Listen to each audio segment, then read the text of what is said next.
તો સમાચારમાં આગળ વાત કરીએ દાહોદની તો દાહોદના ખરસોડ ગામના કાચા મકાનમાં આગ લાગવાની ઘટના બની છે। નિશાળ ફળિયામાં કાચા મકાનમાં આગ લાગતા અફરાતફરીનો માહોલ સર્જાયો હતો ત્યારે ઘર વખરીનો સામાન આગમાં બળીને ખાખ થઈ ગયો છે। ત્યાં ગાદલા કપડાં વાસણો સહિતની ઘર વખરીઓ જે બળીને ખાખ થઈ ગઈ છે ત્યારે આગ બુઝાવવા જતા સભ્યોને પણ સામાન્ય ઈજાઓ થઈ હતી। ત્યારે લીંબડી પોલીસ પણ ઘટના સ્થળે પહોંચી હતી। ત્યારે તમે જોઈ રહ્યા છો ટીવી સ્ક્રીનના દ્રશ્યો કે જ્યાં આગ લાગવાની ઘટના બની હતી। આગે વિકરાળ સ્વરૂપ ધારણ કર્યું હતું। જોતામાં જ ઘરનો સામાન બળીને ખાખ થઈ ગયો હતો।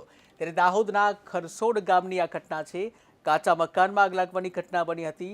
ત્યારે નિશાળ ફળિયામાં કાચા મકાનમાં આગ લાગતા ઘર વખરીઓ બળીને ખાખ થઈ ગઈ છે। ત્યારે ગાદલા કપડાં વાસણો સહિતની ચીજવસ્તુઓ આ ઘટનામાં બળીને ખાખ થઈ ગઈ છે। ત્યારે આગ બુઝાવવા જતા ઘરના સભ્યોને નાની મોટી ઈજાઓ પણ થઈ હતી। ત્યારે આ અંગે લીંબડી પોલીસને જાણ થતાં લીંબડી પોલીસ ઘટના સ્થળે પહોંચી હતી।